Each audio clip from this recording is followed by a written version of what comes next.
الحمدللہ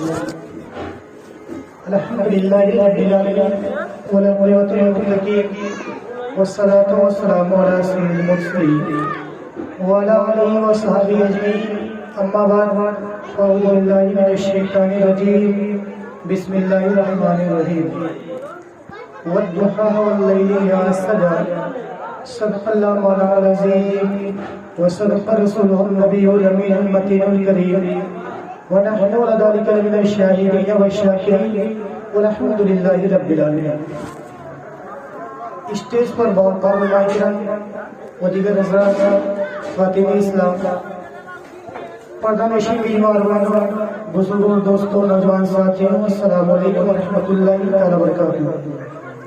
آئیے ذرا سب سے پہلے انتہائی پرمس و محبت کے ساتھ گنبد خضرا کی جانب لو لگا کر بھیک دینے والے آقا و داتا، مدینے کے تاجدار، دونوں عالم کے مالک و مختار، ہم غریبوں کے غم گسار، سید ابرار و اخیار، رحمت للعالمین طٰہٰ یاسین، انیس بے قصار، چارے سرزد مند، کونین میں سب سے انوکھے اور سب سے نرالے، دائی حلیمہ کی گود کے پارے، سیدہ آمنہ کے راز گزارے، حضرت عبداللہ کے جگر کے پارے، یعنی حضور احمد مجتبیٰ محمد مصطفیٰ صلی اللہ تعالی علیہ وسلم کی بارگاہ مقدسہ میں جھم جھم تشریف کا نذرانہ دیا پیش کریں۔ پڑھیے اللہم صلی اللہ علیہ سیدنا مولانا محمد وآلہ وسلم، صلی علیہ صلاۃ و سلام علیہ یا رسول اللہ صلی اللہ تعالی علیہ وسلم۔ حضرات گرامی، آئیے میں آپ لوگوں کو دوشی کی فضیلت بتا کر کے انشاءاللہ تعالی ٹائم ملے گا تو باتیں ہوتی رہے گی، لیکن ابھی ہمارے بعد حضرت بیٹھے ہوئے ان کی بھی خطابت ہو رہی ہے، تو سب کو تھوڑا تھوڑا ٹائم دینا بھی چاہیے، اس لیے کہ آئیے دوشی کی فضیلت میں بتا دوں تاکہ آپ لوگوں کو دوشی کی فضیلت معلوم ہو جائے۔ اس لیے کہ جب آپ کسی چیز کی خوبی اور اہمیت، اس کی افضلیت آپ کو پتہ ہوتی ہے، معلوم ہوتی ہے، تو آپ اس کام کو کرنے میں جھجک محسوس نہیں کرتے۔ اس کی فضیلت معلوم ہے تو آپ فوراً کر لیتے ہیں، اس کا فائدہ آپ کو معلوم ہے، استفاد معلوم ہے تو آپ فوراً اس کو اپنے عمل میں لاتے ہیں۔ تو آئیے دوشی کی فضیلت انشاءاللہ بہت پیاری حدیث پاک ہے، اور میرا امید بھی ہے اور یقینی کامل بھی ہے کہ انشاءاللہ تعالیٰ آپ دوشی کی فضیلت سنیں گے تو کوئی بھی حضرات خاموش نہیں رہیں گے۔ آپ کو جہاں بھی ٹائم ملے گا، کھیت کھلیان، میدان، گھر وغیرہ، جہاں بھی آپ ہمیشہ دوشی کا ورد کرتے رہیں گے، اس لیے کہ درود پاک پڑھنا بہت بڑا ثواب ہے عبادتوں میں۔ جو نماز کے بعد ہے، یا سرکار نے جو فرمایا ہے کہ سب سے زیادہ جو مجھ سے قریب ہوگا میدان محشر میں، وہ درود شریف کی وجہ سے ہوگا۔ تو آئیے دوشی کی فضیلت حدیث پاک کی روشنی میں سماعت فرما لیں، اس کے بعد کچھ باتیں ہوگی۔ بہت پیاری حدیث پاک ہے، میں توجہ چاہوں گا۔ رویا من نبی صلی اللہ تعالی علیہ وسلم انہ قال اتانی جبرائیل و اسرافیل و میکائیل و اسرائیل فقال جبرائیل یا رسول اللہ ما صلی اللہ علیہ عشر مرات انا اخذ بیدی وامر علی الصراط وقال میکائیل لست من حوجک وقال اسرافیل انا اسجد اللہ تعالی ورفع راسي حتى يغفر له وقال اسرائیل انا بزور الله كما قبضت الانبیاء علیہم السلام۔ حدیث پاک کی عبارت ختم ہوگی، اس کا ترجمہ ٹرانسلیشن سماعت فرما لیں۔ نبی کریم صلی اللہ علیہ وسلم ارشاد فرماتے ہیں میرے پاس 4 فرشتے آئے۔ کتنے آئے؟ تھوڑا بولا کیجیے تبھی موقع ملے گا۔ 4 فرشتے آئے، کون کون؟ حضرت جبرائیل علیہ السلام، حضرت میکائیل علیہ السلام، حضرت اسرافیل علیہ السلام، حضرت اسرائیل علیہ السلام۔ یعنی اللہ تعالیٰ کے مقدس 4 فرشتے نبی کی بارگاہ میں حاضر ہوئے، اور ان 4 فرشتوں میں سے سب سے پہلے حضرت جبرائیل امین کھڑے ہوتے ہیں اور محبت کے ساتھ عرض کرتے ہیں یا رسول اللہ صلی اللہ تعالی وسلم، جو شخص آپ پر درود پاک پڑھے گا تو میں اس مرد مومن کا، میں اس حیوان ناطق کا، میں اس مرد مجاہد کا، میں اس آدمی کا، میں اس شخص کا، میں اس انسان کے ہاتھ کو پکڑ کر پوچھ سے راستے گزاروں گا۔ اب میں توجہ چاہوں گا حضرات گرامی، اب میں دنیا کی طرف رخ کرتا ہوں۔ حضرات گرامی، جب آپ کسی ہائی وے پہ چلتے ہیں، آپ کا سفر ہائی وے پہ ہوتا ہے، آپ ہائی وے پہ صرف سفر کر رہے ہیں، لیکن آپ کے ذہن میں وسوسہ پیدا ہوتا ہے، اندیشہ ہوتا ہے کہ کہیں ایکسیڈنٹ نہ ہو جائے، کہیں خطرہ نہ ہو جائے۔ حضرات گرامی، بتانا یہ مقصد ہے کہ اتنے بڑے چوڑے راستے پر، ہائی وے پر آپ کو چلنے سے آپ کے ذہن میں وسوسہ پیدا ہوتا ہے کہ کہیں خطرہ نہ ہو جائے۔ تو ذرا غور کیجیے وہ پل جو برف سے زیادہ پانی اور تلوار سے زیادہ تیز ہے، تو جب اس پر چلیں گے تو اس دل کا عالم کیا ہوگا؟ حضرات گرامی، حضرت جبریل کہتے ہیں یا رسول اللہ، جو شخص آپ کو 10 مرتبہ درود پاک پڑھے گا تو میں اس مرد مومن کا ہاتھ پکڑ کر پل سے راستے گزاروں گا۔ آئیے دوسرے نمبر پہ چلتے ہیں۔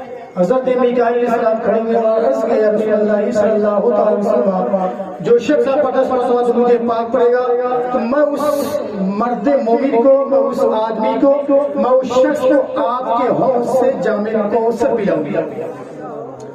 حضرات گرامی، یہ دنیا کا کوئی معمولی سی جام نہیں ہے، بلکہ آخرت کی جام ہے جو ایک مرتبہ پی لینے سے پیاس کی شدت ختم ہو جاتی ہے، کبھی پیاس ہی نہیں لگتی ہے۔ آئیے پھر میں دنیا کی طرف لے جانا چاہتا ہوں۔ آپ جب کبھی مئی جون کے مہینے میں سفر طے فرماتے ہیں، گرمی کی تپش ہوتی ہے، گرمی کی تپش ہوتی ہے، شدت کا عالم ہوتا ہے، آپ کے پیاس کی شدت محسوس ہوتی ہے، آپ فوراً ایک باٹل پانی خرید کر پی جاتے ہیں جان بچانے کے لیے۔ لیکن اگر پانی نہیں ملے تو آپ کے ذہن میں وسوسہ پیدا ہوتا ہے کہ کہیں جان نہ کہیں میں ہلاک نہ ہو جاؤں، موت پانی نہیں ملے گا تو میں مر جاؤں گا، برباد ہو جاؤں گا، ہلاک ہو جاؤں گا۔ حضرات گرامی، آپ بے چین ہو جاتے ہیں۔ حضرات گرامی، مئی جون کے مہینے بھی سورج اتنا ہی اوپر ہے جتنا جنوری فروری کے مہینے میں، لیکن گرمی اور تپش کا عالم الگ الگ ہوتا ہے۔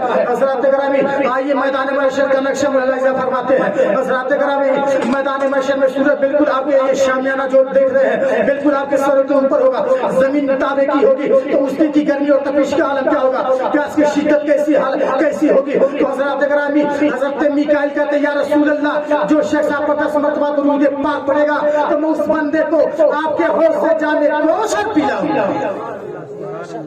آئیے تیسرے نمبر پہ چلتے ہیں۔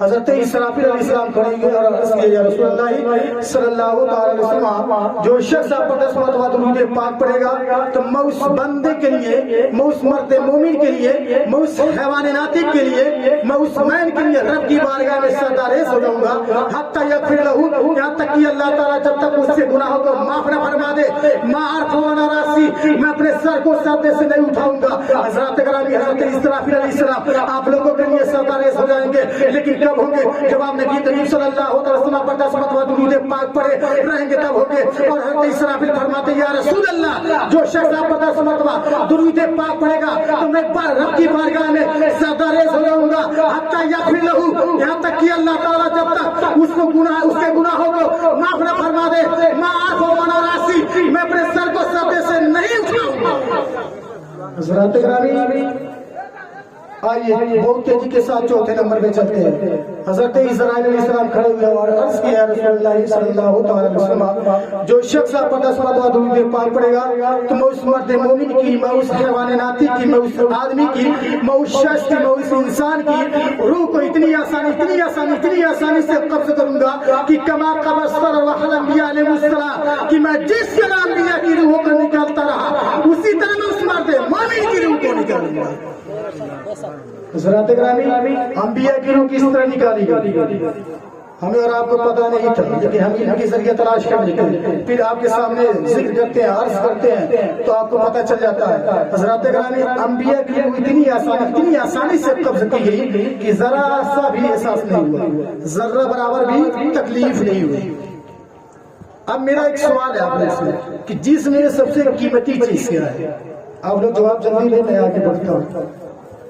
اگر آپ لوگوں میں سے کوئی معلوم ہو آپ حضرات کو تو بتا سکتے ہیں۔ جس میں سب سے قیمتی چیز کیا ہے؟ تو روح ہے۔ اس لیے کہ روح ہے تو یہ ہاتھ کام کرے گا، زبان کام کرے گی، آنکھ کام کرے گی، کان کام کرے گا، لیکن روح نہیں ہے تو جسم کے سارے باڈی، سارے حصے، سارے جوز، جتنے اجزاء ہیں سب بے جان ہو جائیں گے، کوئی کام نہیں کرے گا، حرکت بند۔ اب ذرا غور کیجیے، جس میں سب سے قیمتی چیز روح ہے جو گل بن کر کے ہے، اور یہ ہاتھ، یہ جوز ہے، انگلی بھی اسی کا ایک حصہ ہے، اگر انگلی کٹ جائے تو کتنا درد محسوس ہوتا ہے۔ ہم ایک دو تین دن تک کھانا نہیں کھا پاتے اچھی طرح سے، ہمیں نیند نہیں لگتی ہے، بے چینی چھا جاتی ہے۔ تو ذرا غور کیجیے، جوز کا یہ عالم ہے، کتنا درد محسوس ہوتا ہے، اگر انگلی کٹ جائے اتنا درد محسوس ہوتا ہے، یہ جوز کا عالم ہے۔ تو حضرات گرامی، جس میں سب سے قیمتی چیز روح ہے جو پل بن کر کے ہے، تو جب روح نکالی جائے گی تو کتنا درد محسوس ہوگا۔ حضرات گرامی، تو حضرت اسرائیل علیہ السلام کا یا رسول اللہ جو شخص پڑھا سواد کا درود پاک پڑھے گا تو میں اس کی روح کو اتنی آسانی سے قبض کروں گا کہ کما قبضت انبیاء علیہ السلام، کہ میں جس طرح انبیاء کی روح کو نکالتا رہا اسی طرح میں اس مرد مومن کی روح کو نکالوں گا۔ آئیے اسی محبت کے ساتھ مرتبہ درود پاک پڑھیں۔ اللہم صلی اللہ علیہ وسلم محمد و علیہ وسلم صلو علیہ الصلوۃ والسلام علیہ یا رسول اللہ صلی اللہ علیہ وسلم۔